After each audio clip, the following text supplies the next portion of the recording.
La imagen del bronquio con sus parceros. Sacaron los parceros del bronquio. La arteria y la vena, ¿cierto? Entonces, siempre en la misma ubicación donde vamos a encontrar los bronquios principales, vamos a encontrar también al lado la arteria y la vena, ¿sí? Entonces, vamos a buscar siempre, sobre todo en la región craneal, vamos a encontrar estos 4 pares de vasos con su bronquio correspondiente, ¿sí? Los tenemos que buscar. En la región medial vamos a encontrar los mediales, ¿sí?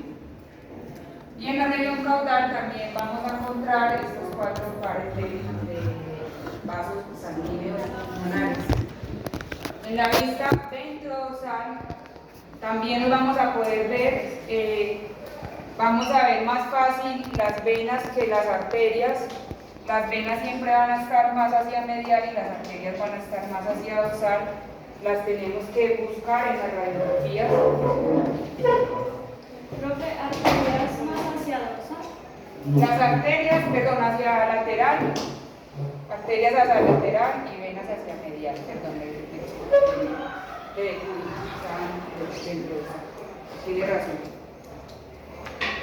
Hay una medida que es muy antigua que dice que para uno saber si un vaso está grande, sobre todo la vena, que el diámetro no debe ser mayor al de la novena costilla, al grosor de la novena costilla, ¿sí? En vista ventrodorsal.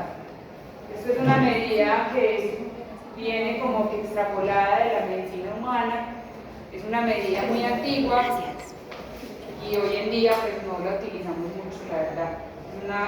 Cuando vamos a evaluar el tamaño de los vasos, digamos que es un método más subjetivo, basado en la experiencia, que cuantitativo, ¿sí? Porque, pues, cuánto mide el grosor exacto de la novena costilla en las diferentes razas que vamos a poder ver, en todas las variantes anatómicas que vamos a poder ver, ¿sí? Entonces, digamos que no es una medida que se pueda estandarizar fácilmente, ¿sí? Por eso es que no se utiliza tanto hoy en día medirla, aunque lo pueden hacer y hay gente que todavía lo hace. Simplemente les digo que hoy en día no se utiliza. Buenas noches.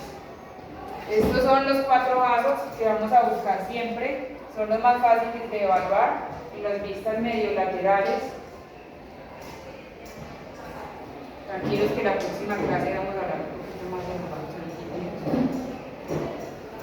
Y en la vista ventrodorsal, pues vamos a ver de esta manera, no sé si alcanzan a ver acá unas estructuras tubulares, ¿sí? Radiopacas con densidad de líquido o tejido, entre comillas.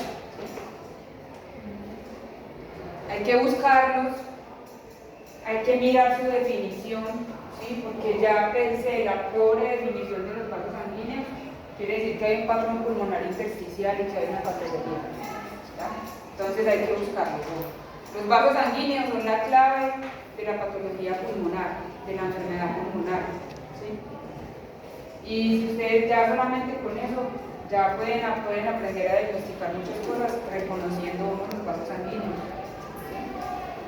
Bueno, esto ya se los expliqué la clase pasada.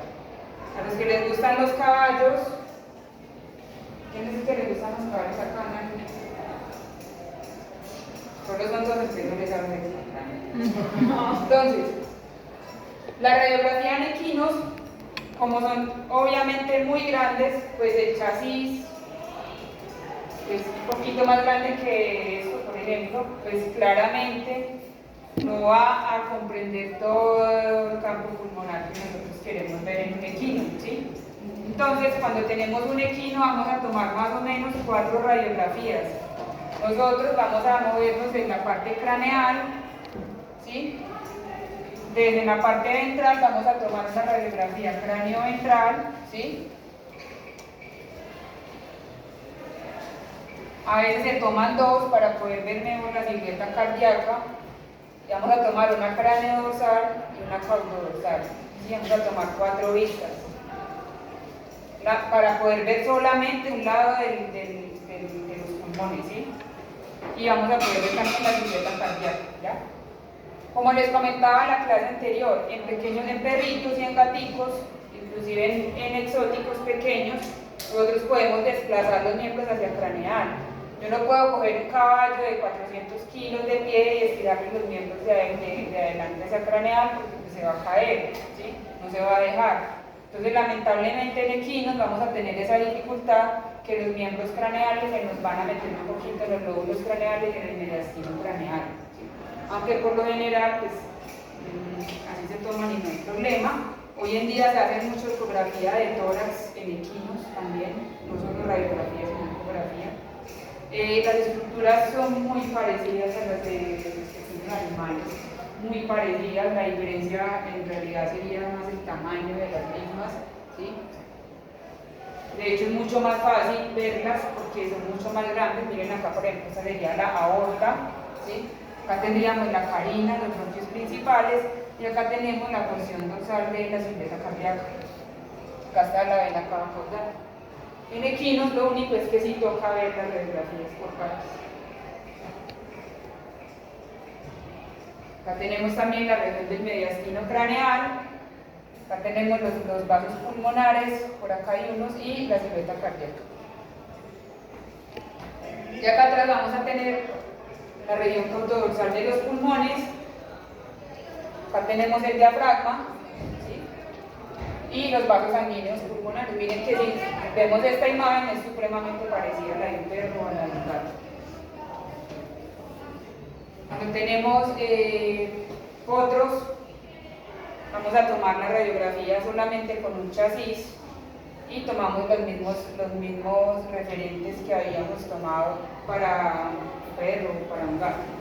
¿Se acuerdan los referentes anatómicos que tenemos que tener en cuenta al momento de tomar la radiografía de tórax?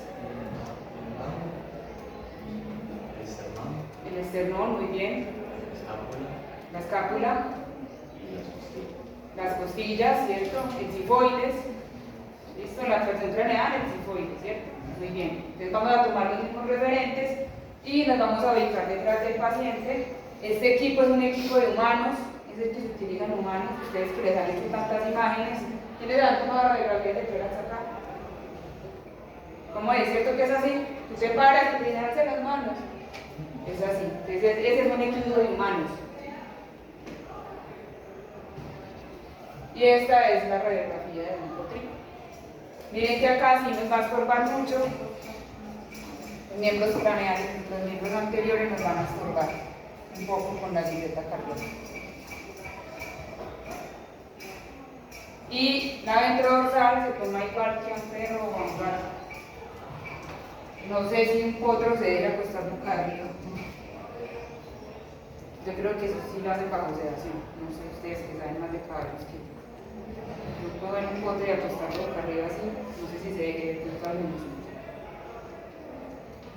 Recuerden que la radiología no suplanta el examen clínico o el suplemento, ¿sí? Ya se puede mirar. Estoy súper chistoso. ¿Quieres que correr la mesa? Sí, claro. ¿Está bien? ¿Sí? Ya les mandé la clase a clase. Y vamos a ver enfermedades. Como ustedes ya se saben la anatomía bien, entonces vamos a ver patología. Entonces vamos a empezar de afuera hacia adentro. Es bien.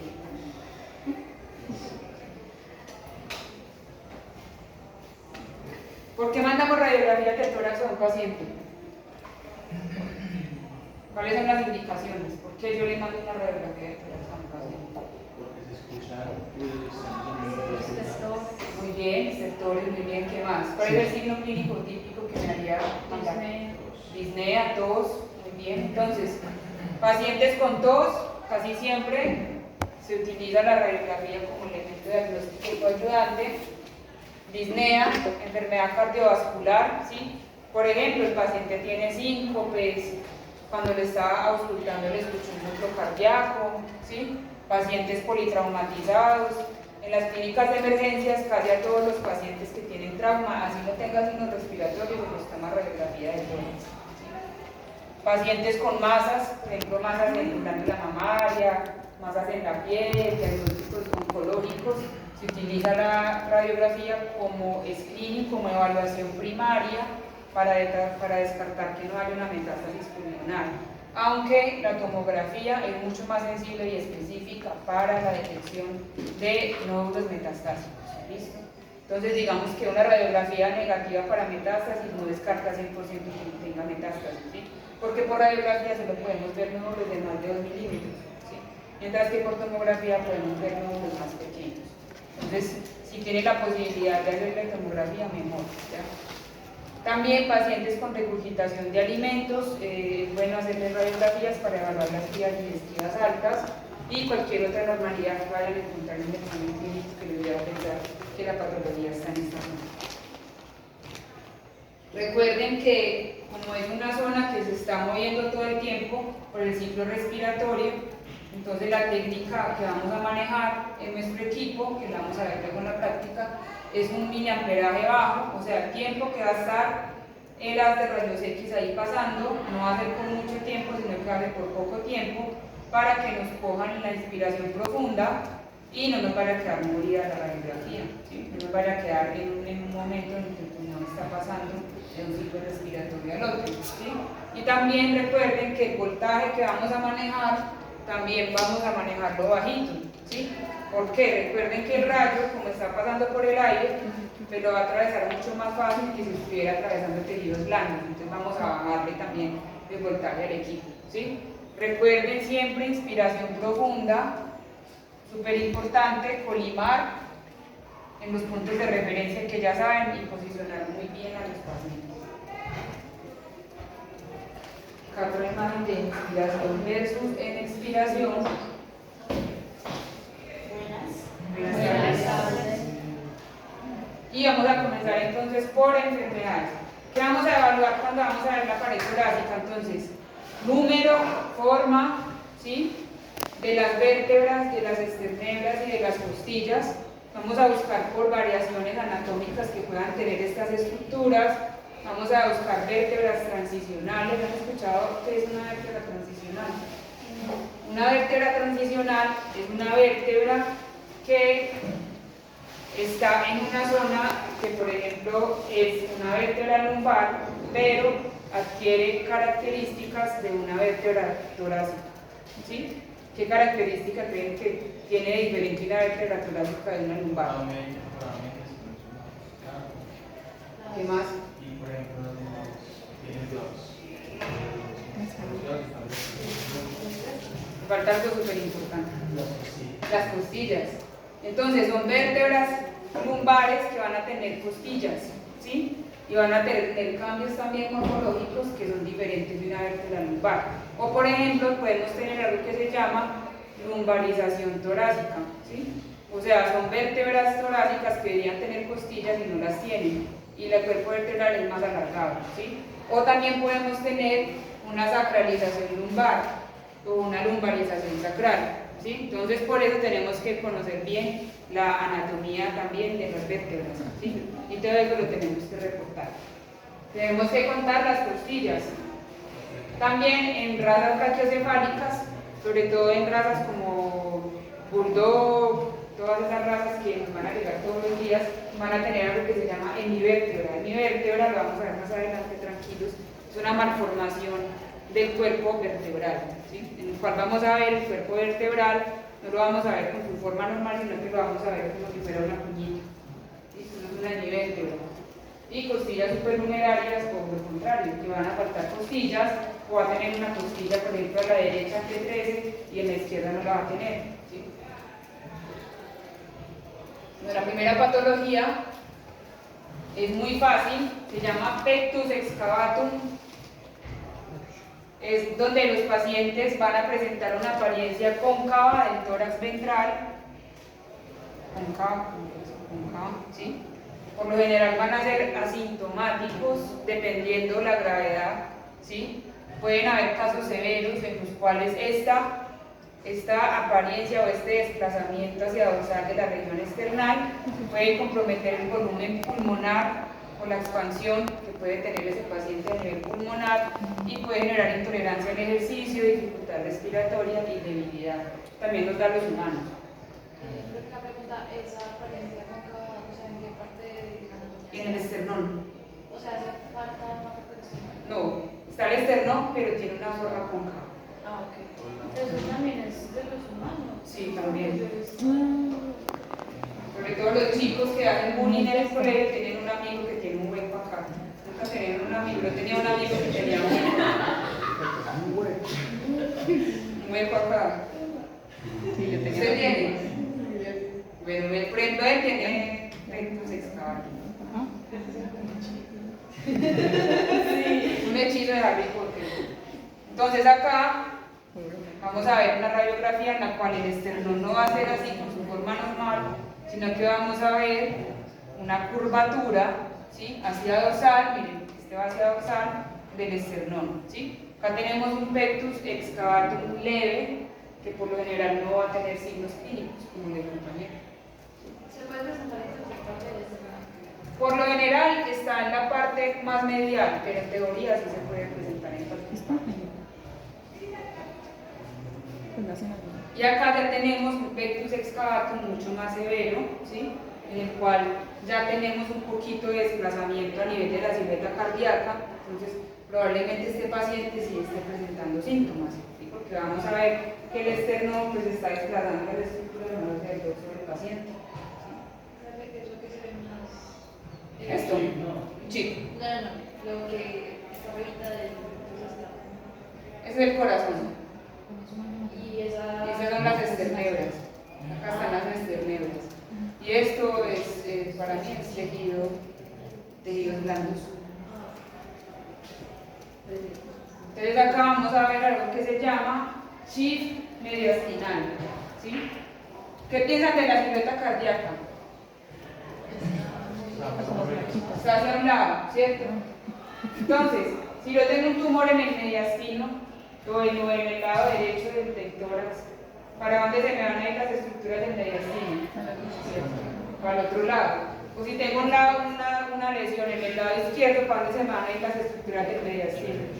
Derecho. A eso se le llama en radiología un shift mediastinal. ¿Sí? Un shift, como la letra shift del computador. Así. ¿Listo? La verdad se utiliza ese término también en español en los libros que están en español. En teoría sería como un desplazamiento mediastinal. ¿Ya? Entonces acá tenemos como esta estructura está presionando el mediastino, se desplazó el mediastino hacia el lado izquierdo. Entonces acá tenemos un shift mediastinal hacia la izquierda.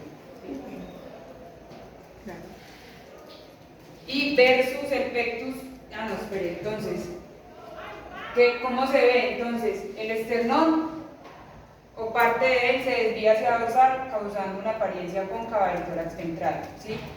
El corazón y los pulmones se pueden comprimir o se pueden desplazar por la protrusión del esternón. Vamos a ver las esternebras superpuestas a la silueta cardíaca, como las vemos acá.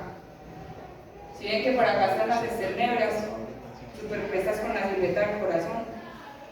¿Sí las ven? Ven que acá hay una esternebra. Acá hay otra esternebra, por acá está el sifoides. Acá está el sifoides.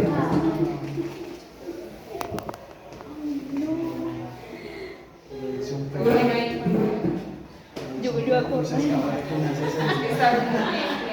ahí. Perdón. Ya. Si se daña, lo cobran. Un diagnóstico diferencial del pectus excavatum es una patología que se llama síndrome de perro nadador, que es una patología congénita en el cual los perros nacen con las manitos pegadas así como de la cavidad torácica, parecen como una tortuga, se mueven así y tienen el esternón aplanado, ¿sí? Parecen literal una tortuga porque el esternón es aplanado totalmente.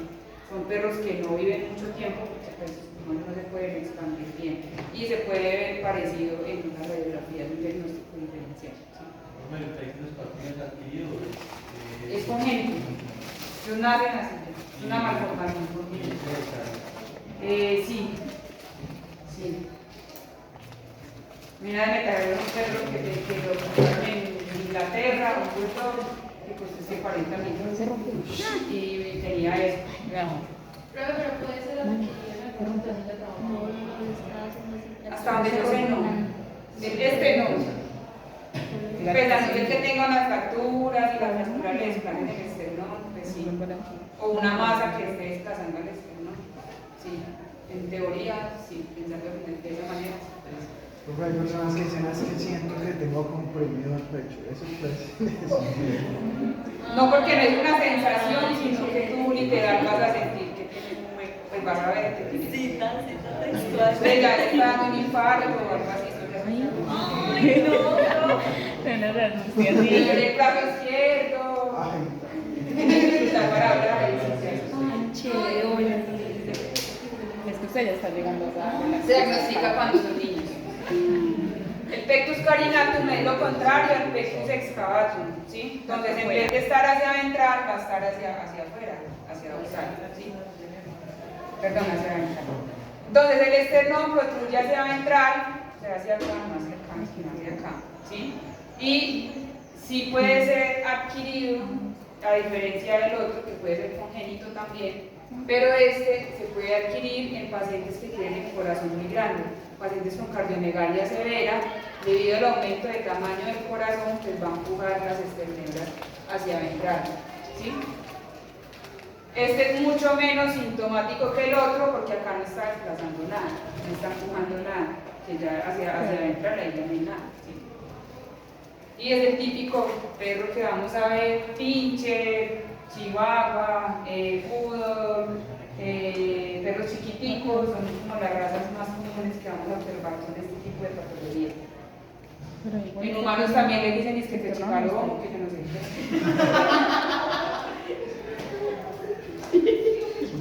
Que me chipalomo, Qué pesado. cosas de bullying. Que será que yo estoy allá mucho con él. No es que yo hiciera bullying para nada. Ni se nota.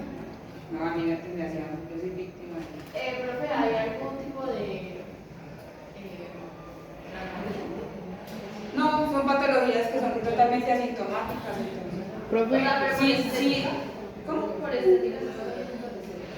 Que yo sepa, no se hace nada por esto. Ya se quedan así. Y las razas de perros que son pues, así con el pecho más grande, ¿no se podría confundir con una Sí, se patología puede así? confundir, sobre todo en brachiocefálicos. Se puede confundir. Pero tú siempre vas a ver mandíbula y son en ciertas partes del esternón, no va a ser todo el esternón. Acá esta imagen no es muy buena, pero sí pueden observar que se ve como una estructura puntiforme y una estructura que debería ser mucho más ovaladita, más suave. ¿Sí? Acá tenemos otra. Las uniones con los coronales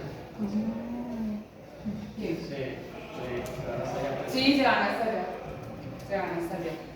A esos pacientes, como les digo, no hay que hacerles nada. Si es un paciente que viene de pronto la propietaria y te dice, mi perro era normal y se está volviendo así, entonces tú vas a sospechar de que hay una cardiomegalia. Le toman la placa y miras si la silueta del corazón está aumentada de tamaño. Digamos que eso es como lo más común ahí en esa zona, en anormalidades congénitas. Vamos a hablar un poquito de lesiones costales, ¿sí?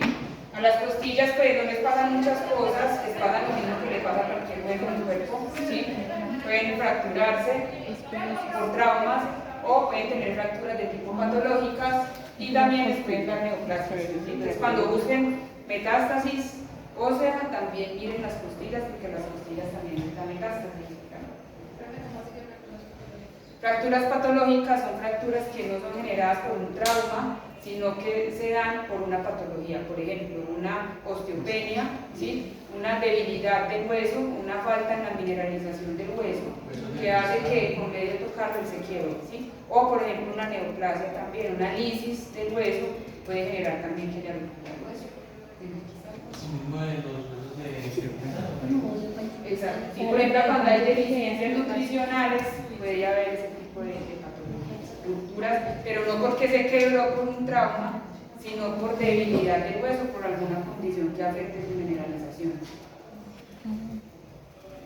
Vamos a hablar un poquito de tipos de fracturas de costillas. Entonces, las costillas se pueden fracturar de 3 maneras. ¿Alguien se ha fracturado una costilla acá? Tres costillas. Es que muéstrale el video. ¿Y qué tipo de fracturas tuviste? Profe, yo nomás sé que me atropelló un megabús. Ella atropelló el megabús. Ella atropelló al jugador. Como no es reloj. Está bien, claro, entonces, porque eso como pasa de rápido. No mentira, reina, pero todo el lado izquierdo. Todo el lado izquierdo. Bueno, menos mal estás acá. Entonces, pueden pasar, probablemente la compañera tuvo fracturas así, ¿sí? De todas. Que son fracturas transversas, o sea, si esta es la costilla, se partió acá, ¿listo? Es una fractura transversa, ¿sí? También hay fracturas transversas con desplazamiento leve, o sea, la fractura fue acá, pero un pedazo se movió, ¿listo? Y no sé si tuviste esta, que se llama fractura Profe, segmental. pero yo sentía que cuando me movía se me desencajaba y volvía a morir, se volvía a meter como en el Ya vamos a ver. Ya vamos a ver si te muevas. Y esta, que es la peor, que espero que no haya sido la de la compañera. No, sobre eso, que en ese tipo de fracturas, por ejemplo, en la segunda, ¿se debe hacer cirugía o se espera? Ya vamos a hablar, ya te digo. Depende. Esta sí, si hay más de 2. Esta se llama segmental, es cuando se parten en más de 2 pedazos, se dan 3 partes. Acá ven la fractura.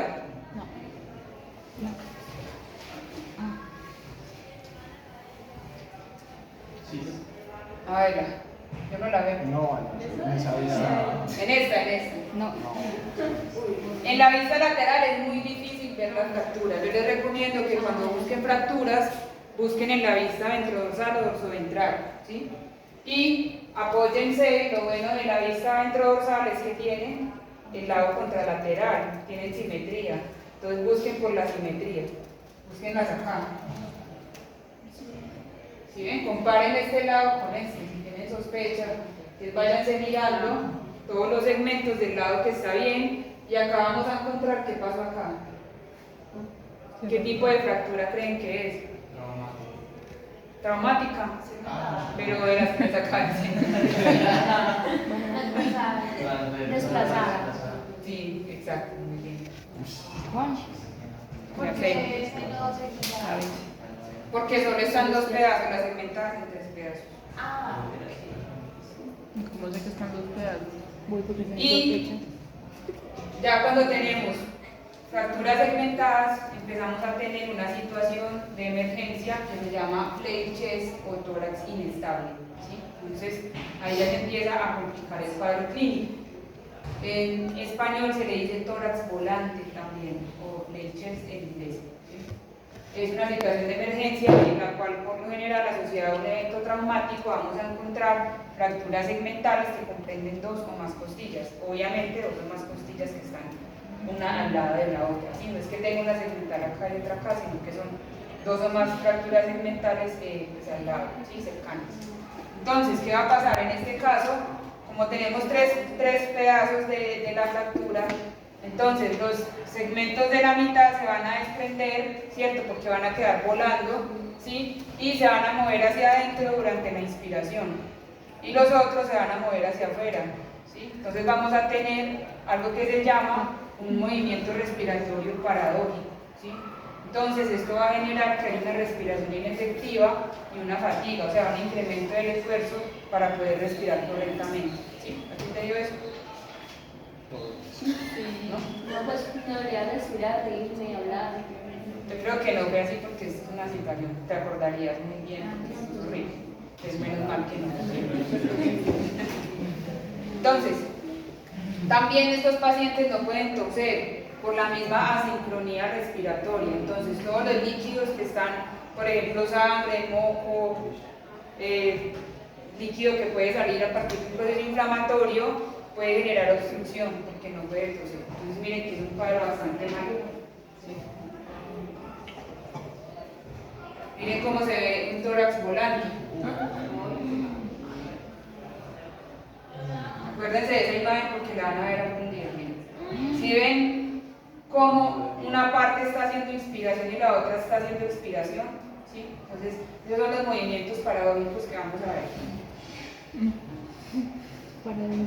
Los voy a poner otra vez para que se Para que no miren. Se ve como un hueco ahí, entonces la gente, ay, es que se le está saliendo el corazón, que el corazón, eso no es el corazón, es el aire que está entrando y saliendo. ¿Sí? Son los movimientos paradójicos. Si le tomamos una radiografía a este paciente, vamos a encontrar varias fracturas segmentadas. ¿Sí? ¿Qué estamos viendo acá?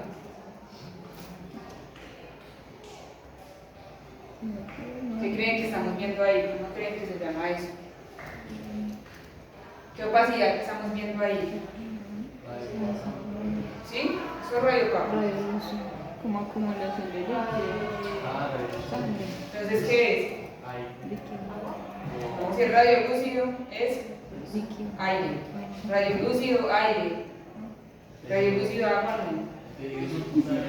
Este video subcutáneo. Entonces, eso se llama enfisema subcutáneo. ¿Sí? Es la presencia de gas en el tejido subcutáneo. ¿Ya? Y lo vamos a ver sobre todo cuando hay lesiones de la pared costal. ¿Sí? Porque está rompiendo la pared y está entrando aire al tejido subcutáneo. Se llama enfisema subcutáneo. ¿Sí? ¿Cuántas fracturas hay acá? Miren los contralaterales, hay una, tres, son segmentadas. Ahí tenemos un tórax volante. Una lateral se ve, a veces se ven, pero es difícil, ¿sí? Miren el enfisema subcutáneo acá.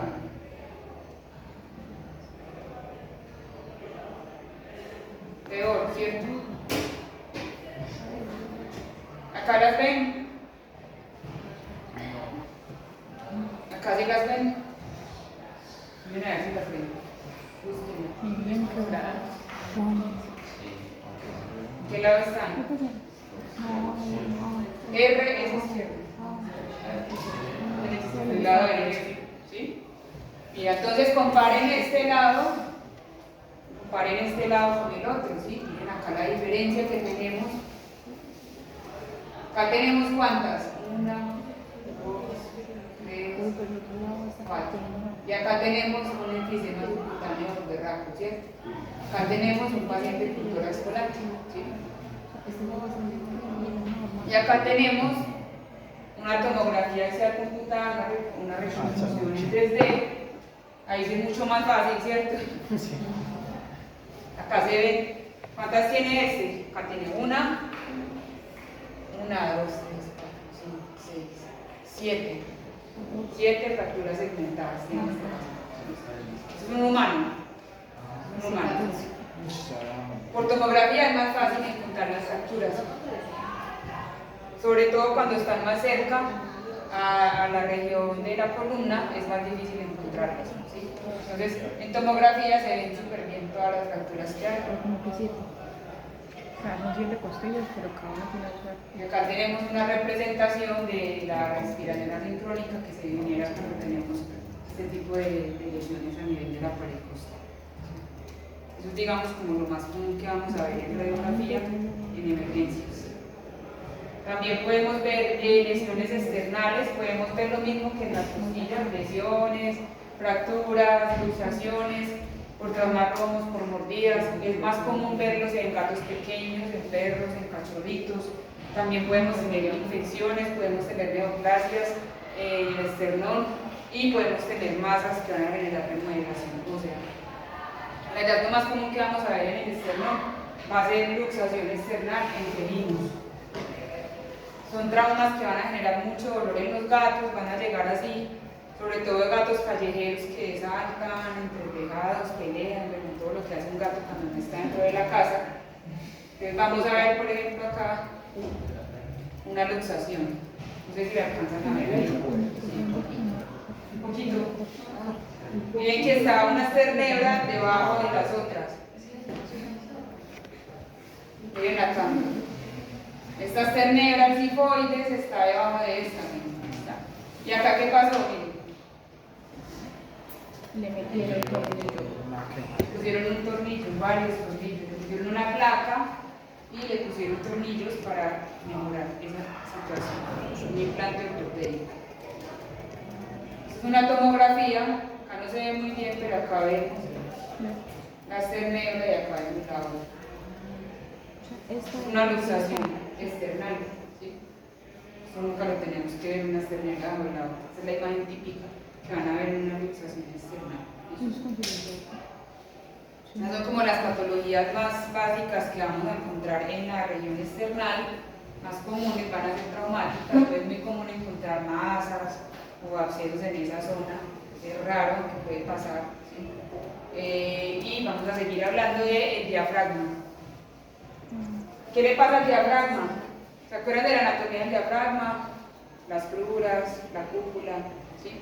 Al diafragma le pueden dar masas también, le pueden dar neoplasias, ¿sí? Las masas más comunes que le van a dar, aunque son poco comunes, entre las más comunes, es el rhabdomyosarcoma.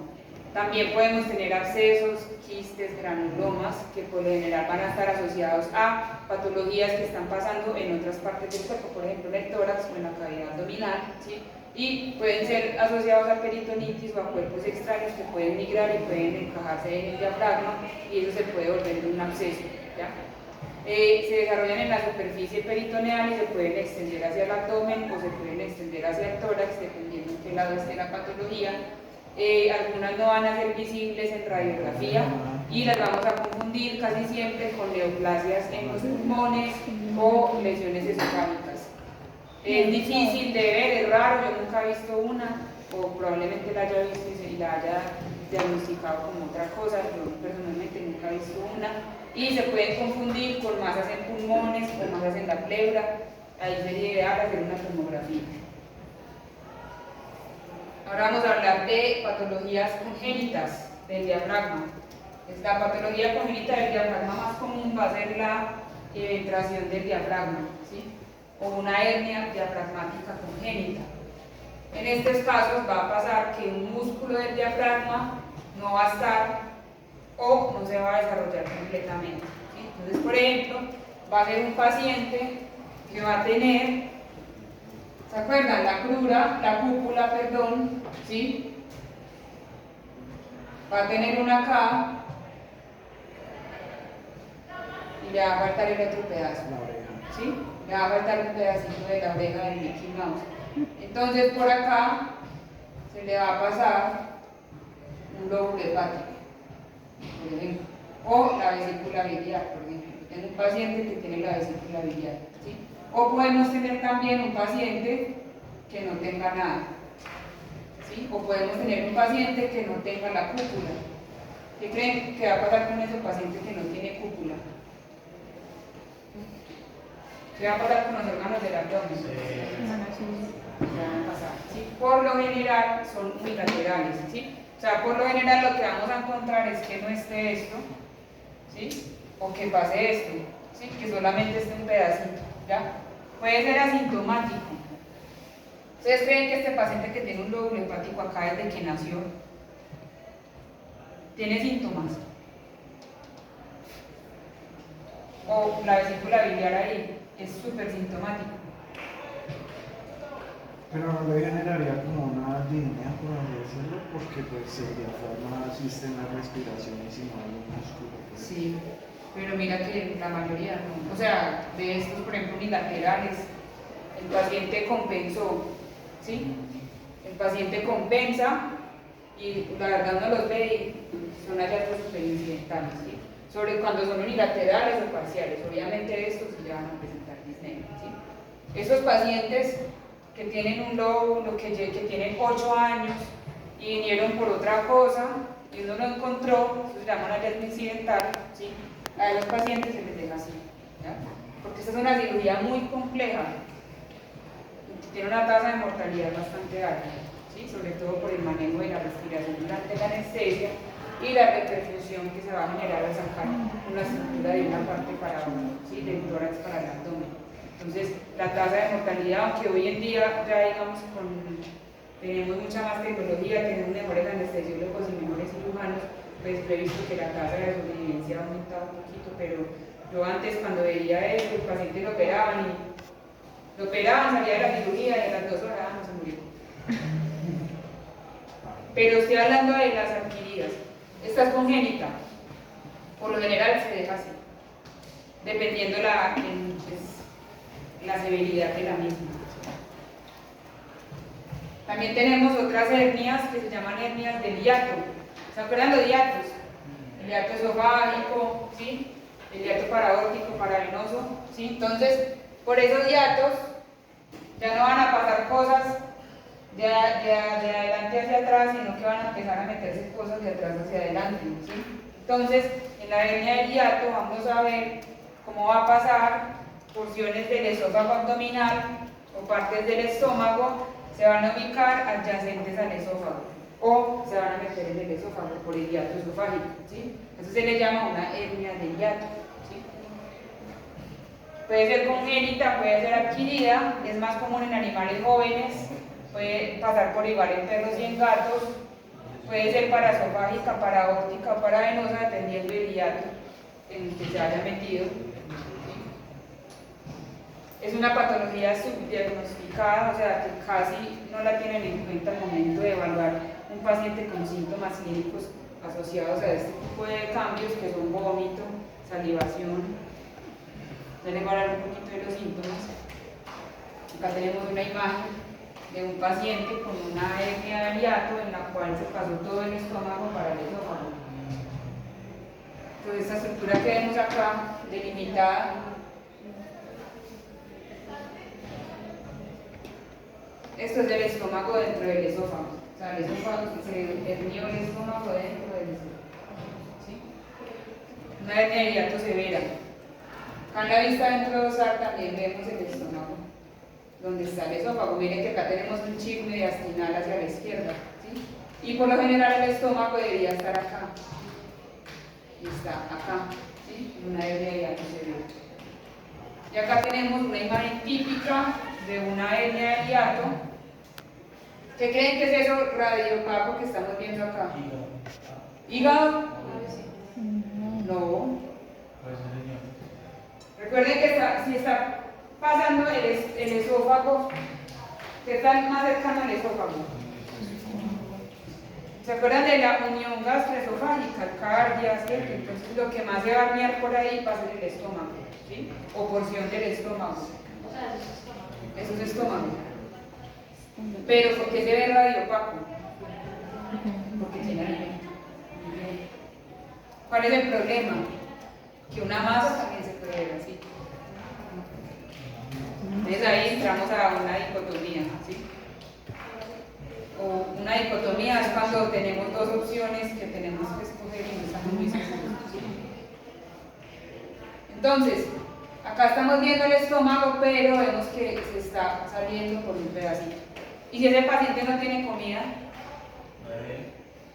ahí es difícil verla, o vamos a ver una línea, voy a hacerla por acá, una línea radiopaca muy delgada.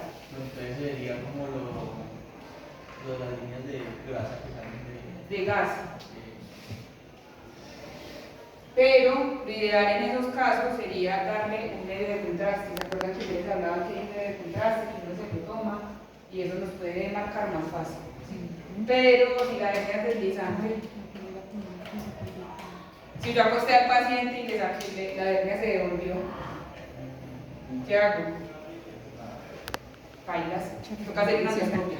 ¿Sí? Ideal hacer la endoscopia. Si por ahí no somos capaces de diagnosticarlo, podemos hacer una endoscopia. En Pueblo tengo una hernia de hiato. Me la diagnosticaron por endoscopia. ¿Cómo se diagnostica por endoscopia? ¿Cómo se va por endoscopia? Se ve saliéndose y metiéndose. ¿Dentro del esófago? Sí. Yo la vi porque me la hice despierta. Con 5 enfermeras así. Y yo viendo así, ¿qué es la hernia? Es horrible, no lo hagan. Ay, no sé de eso.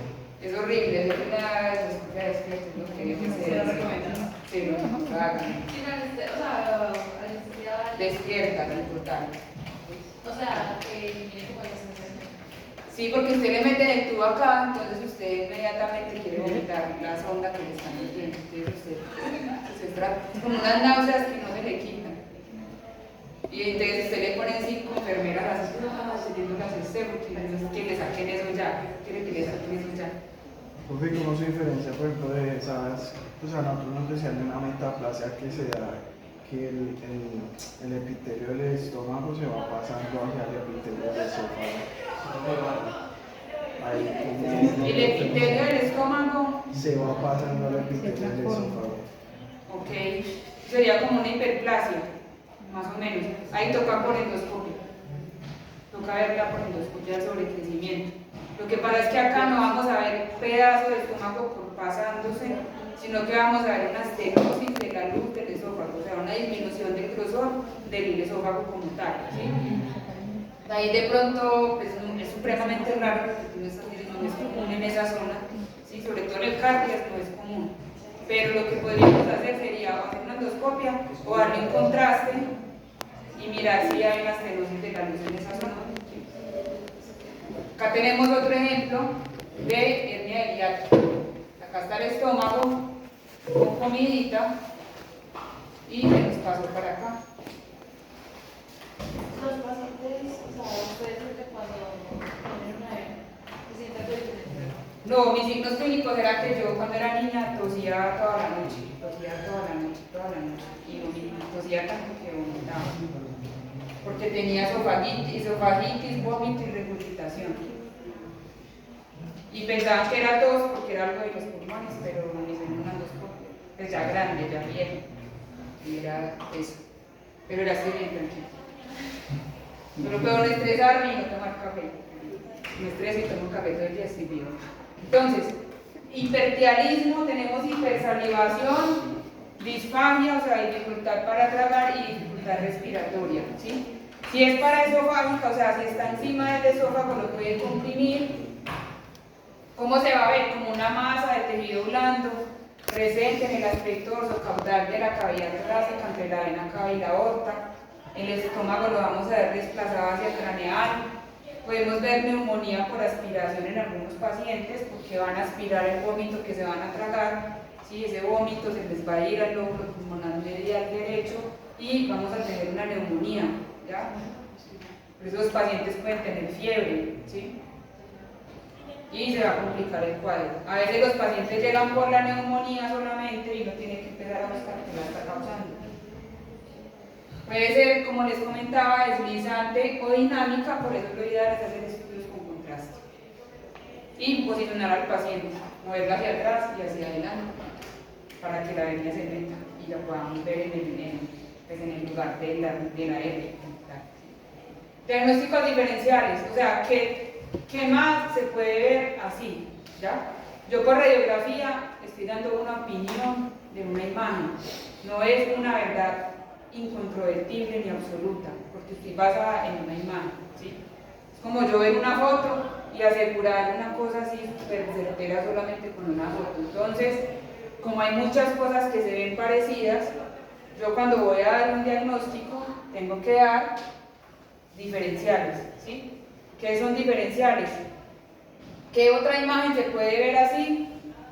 Que yo no puedo descartar en este momento que sea esa por radiografía. Entonces se puede ver una masa esofágica, por ejemplo, se puede ver así. Un cuerpo extraño esofágico se puede ver así. Una masa pulmonar o pleural caudal se puede ver así. Hay algo que se llama una intuscepción gastroesofágica, que es cuando literal todo el estómago se mete dentro del esófago, ¿sí? También se puede ver así. O una linfadenopatía mediastinal caudal. Ahora, ¿en qué orden los pondría yo? Pues depende de los signos clínicos. Si me dice tiene salivación, tiene vómito, regurgitación, entonces ¿cuál sería mi diagnóstico más probable? La hernia. Pero si es un perro que tiene una masa en otra parte del cuerpo, que tiene 12 años, lo más probable es que sea una masa pulmonar, ¿sí? Entonces, por eso es importante conocer la historia de nuestros pacientes. Acá tenemos un ejemplo por medio de contraste. Ahí le dieron a este paciente un medio de contraste radio opaco. Entonces, ¿qué estructura creen que está ahí metida?